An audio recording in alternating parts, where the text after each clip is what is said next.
Welcome back. This morning on Today's Consumer, we're focusing on car rental. Yes, from traditional options to platforms like Turo and now Uber Rentals. There are more ways to find what you need, especially if you're looking to get behind the wheel this holiday season. NBC's Vicki Nguyen is here with everything we need to know, including how to lock in the best deals. I mean, there are a lot of places to get a car, but Uber Rentals, is this a new thing? This is a new one. You might have noticed it on your Uber app when you open it up. Think of it as like a price comparison tool that looks at car rental prices across 30-plus companies, including Avis, Hertz, all the big ones, including Turo, and we'll talk about that in a minute.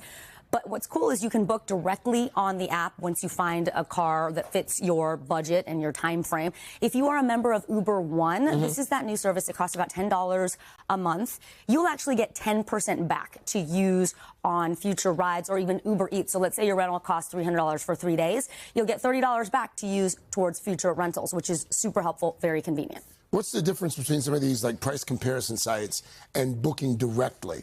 Or is there a huge difference? So the experts at Consumer Reports say you should use like a Kayak or an Expedia or Uber Rents to price comparison and shop. But then when it comes time to buy, you might want to go directly to the car rental company itself. And all those sites are mad at you now, Vic. Well, they say this is why, because you have more flexibility and it can potentially be more convenient. Let's say you show up at the budget counter and they're out of the car in your class. Well, then they can help you, prioritize you. Versus if you booked it through a third-party company, they might say, okay, please go ahead and call the 800 number for that company. Sometimes things get funky when you use those third-party sites. It can be. Yes. So that's just one tip that they have, just to make sure that you are getting what you want. The other thing to think about is not prepaying for gas, because most often you won't need to, right? It's not going to save you money. Something else to think about, too, is that you just get a lot more help and support when you are dealing directly with a company. Not to say, though, if you find a better deal on a third-party site, it's a pretty straightforward rental, go ahead and do it. If it's only when problems arise that you might have an issue. Okay, so you gave us the tip about don't prepay the gas. Any other kind of tips to save money? Are you a member of AAA, perhaps? They have codes you can enter directly into any car rental site and get a discount. Same thing if you're a veteran and a member of USAA or AARP. And by the way, you only have to be 18 to join AARP. The manager special is alive and well, guys. That means you're open, you're free. You don't need a certain kind of car. You go and ask them, what's the deal today? And they will choose for you. That's great because it's a way to get a lower price.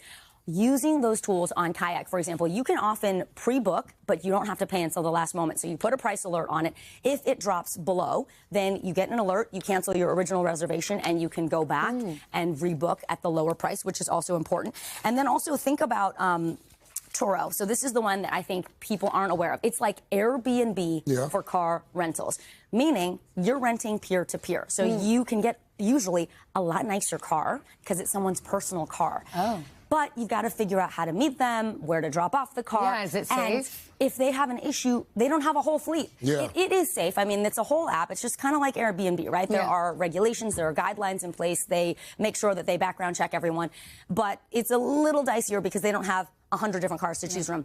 If something happens to that Audi that you're trying to pick up, they may not have a backup Audi to loan you. Pro tip, don't rent a car with someone who has kids. No, our car is a bunch of French fries and Skittles. Smells like McDonald's at all times. Don't sleep on Costco, by the way. They have great rental car rates. And the same thing for the like smaller car rental companies like Fox, for example. Might be an older model, doesn't make it less safe. Okay. Thank you. You bet. Hey, thanks for watching. And don't forget, you can catch the Today Show every morning on NBC or take Today when you're on the go. Just follow the Today podcast on Apple Podcasts, Spotify, or wherever you listen.